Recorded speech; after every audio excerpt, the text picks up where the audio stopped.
notre édition de ce soir va faire le portrait d'un concept très novateur qui s'appelle le clickfunding, qui a été récompensé par le concours égyptien Young Innovators Award, ou les récompenses pour les jeunes innovateurs. L'entreprise justement est fondée sur ce concept. Elle est dite sociale à but non lucratif parce qu'en fait l'argent qu'elle reçoit est plutôt reversé pour le développement social, pour des causes de développement social. On va en parler davantage avec ses fondateurs. Elle s'appelle Bassita simple en égyptien.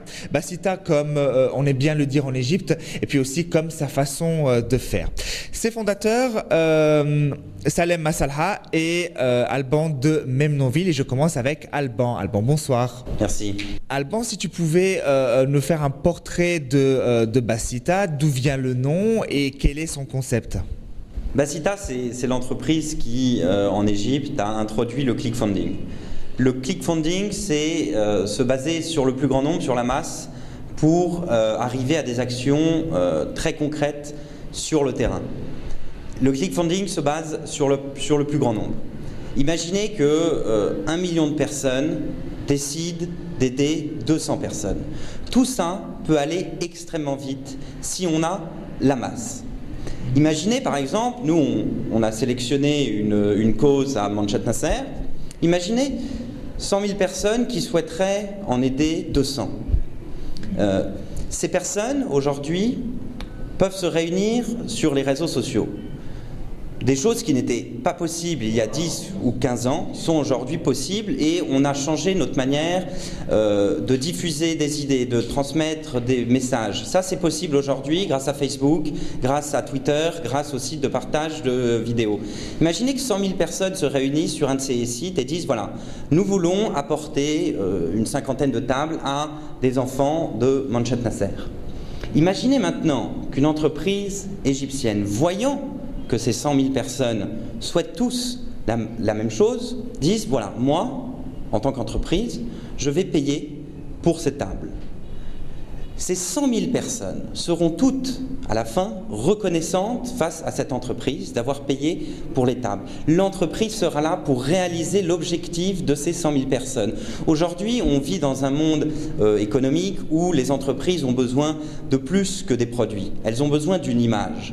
Lorsque ces 100 000 personnes sont au courant que l'entreprise a agi pour le bien de la communauté, elles seront reconnaissantes à cette entreprise. Cela va améliorer l'image de l'entreprise.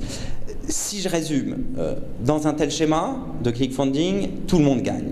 Le public gagne parce que, en se regroupant, il va tirer sa force de son regroupement, et à la fin, il y a une entreprise qui va dire, puisqu'il y a 100 000 personnes qui ont toutes la même idée, on va les aider. Donc le public gagne.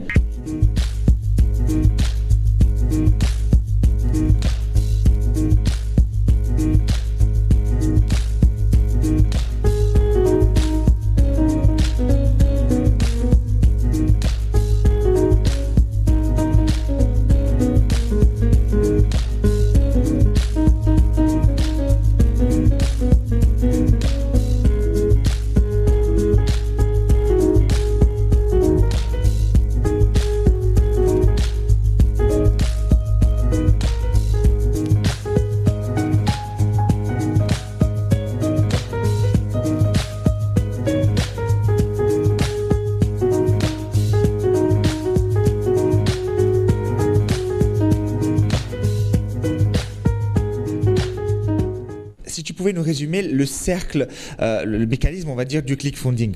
Alors, il y a 3 parties dans le clickfunding. Il y a 3 acteurs majeurs. Pourquoi clickfunding? D'où vient le nom? Alors, le clickfunding, c'est une dérivation du crowdfunding, qui est lorsque quelqu'un veut financer un projet ou une entreprise, il poste sur Internet ses envies et ses besoins. Et là, chaque personne peut apporter 10 €, 100 livres, 5 ou 6 $. Et à la fin, tout le monde sera propriétaire de ce projet. C'est quelque chose qui est utilisé, par exemple, pour des musiciens qui n'ont pas d'argent pour enregistrer un album. Alors, je suis un musicien, je veux faire appel au clickfunding. Je mets ma musique online. Et je vais dire, voilà, je vends mon album avant qu'il soit sorti à 100 livres. les utilisateurs Internet vont l'acheter avant qu'il soit sorti. Et lorsqu'il aura réuni la somme nécessaire à enregistrer son album, tous ceux qui auront déjà payé recevront évidemment l'album gratuitement. Voilà, c'est faire appel à la masse pour financer quelque chose. Si je comprends bien, donc la base, le centre et la réussite de ce mécanisme est la vidéo. Si tu pouvais nous dire comment se passait cette vidéo. Et on va voir ensemble aussi des extraits. Alors, il y a deux parties. Nous, on a choisi de communiquer à travers des vidéos. Lorsque on lance une vidéo, on doit répondre à certains critères. On ne fait pas une vidéo de la même manière aujourd'hui qu'on la faisait il y a 10 ans ou il y a 50 ans. Les vidéos répondent à des règles, à des codes qui sont imposés par l'environnement, par la société, par la mode. C'est-à-dire que quand Bacita fait une vidéo, on ne va pas filmer quelque chose, faire un montage et voir ce que ça donne. Non, on suit un schéma qui est établi avec des critères qui sont notre seul objectif. C'est-à-dire, dans une vidéo, on recherche deux choses. On recherche l'originalité et la surprise. C'est deux critères essentiels, particulièrement dans des vidéos qui font entre 1 à 2 minutes. L'autre chose qui est très importante, c'est de faire passer un message, une idée à travers notre vidéo. Nous, notre message, c'est pas d'aller montrer la misère, la pauvreté. On montre des gens qui veulent s'en sortir, qui ont une motivation pour réussir, mais ce sont des gens qui n'ont jamais eu d'aide, qui n'ont jamais eu de coup de pouce. Nous, on va leur apporter ce qui leur manque pour réussir, pour transformer leur volonté en quelque chose de concret. À la fin de chaque vidéo, on laisse le spectateur face à un choix. Si vous voulez aider, c'est possible, c'est faisable maintenant, de là où vous êtes et sans payer.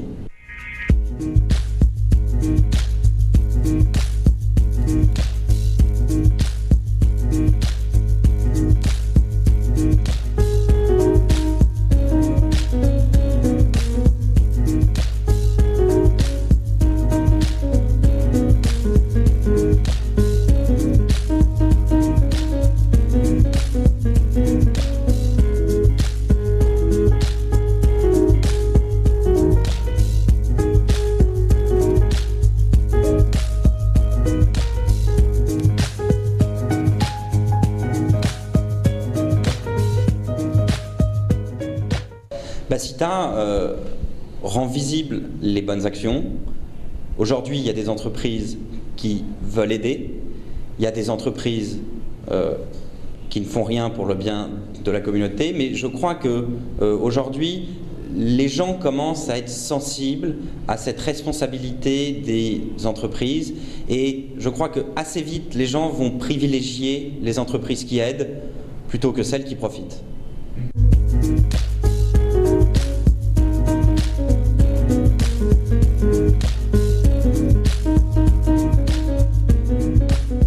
On fait que cette simplicité multipliée par des centaines de milliers de personnes devienne une force.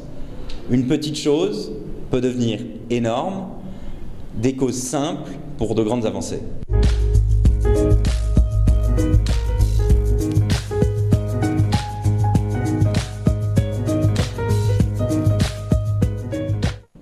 À notre époque, chaque multinationale se préoccupe de sa responsabilité sociale. On appelle ça la RSE, donc responsabilité sociale des entreprises. Alors, tu vas nous en parler davantage et comment ça évolue de nos jours. En effet, ce qu'on voit apparaître depuis quelques années chez certaines entreprises, et c'est une très bonne nouvelle, c'est une responsabilité. Aujourd'hui, une entreprise, c'est plus seulement un chiffre d'affaires, c'est une image. Lorsque vous avez le choix entre deux produits à peu près similaires, est-ce que vous allez acheter celui d'une entreprise qui aide certaines causes, qui aide par exemple les enfants défavorisés, ou d'une entreprise qui reverse l'ensemble de ses bénéfices à ses actionnaires? Le choix est vite fait et les gens sont de plus en plus sensibles à cela, c'est-à-dire à l'impact qu'a une entreprise. Aujourd'hui, lorsque vous achetez un produit d'une entreprise qui collabore avec Bacita, vous êtes certain que cette entreprise donne une partie de ses bénéfices à réaliser des actions concrètes et réelles sur le terrain. Beaucoup d'entreprises disent aider. Alors comment faire la différence entre celles qui sont sincères et celles qui font ça uniquement pour améliorer leur image? Lorsque vous choisissez une entreprise qui collabore avec nous, vous êtes sûr qu'en fin de compte, une action a été réalisée, que la cause est là, que les produits promis sont arrivés et que l'argent ne s'est pas perdu dans les méandres infinis des responsabilités sociales en entreprise et de ses départements. Non, vous êtes sûr que quelque chose a été fait d'une manière concrète et utile pour la société.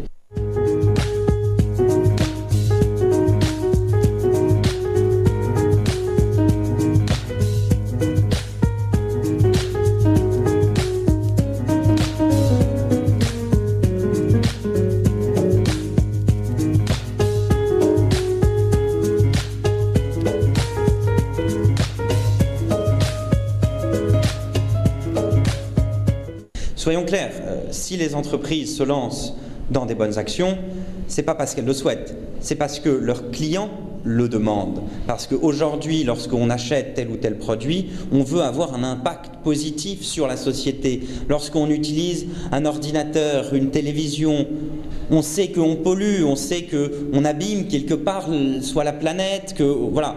On veut qu'il y ait une contrepartie et on veut que ces entreprises fassent cette contrepartie et aident. Et c'est grâce à ça qu'on peut avancer. C'est grâce, non pas aux entreprises, mais au public qui le demande. Le public, aujourd'hui, privilégie les entreprises qui aident. Nous, on intervient à ce moment-là et on dit voilà, vous privilégiez les entreprises qui aident, mais il y en a qui aident d'une bonne manière et il y en a qui font semblant d'aider. Une entreprise qui collabore avec Bacita, vous êtes sûr que l'impact sur le terrain est réel et concret. Alban, merci. On va passer à Salem.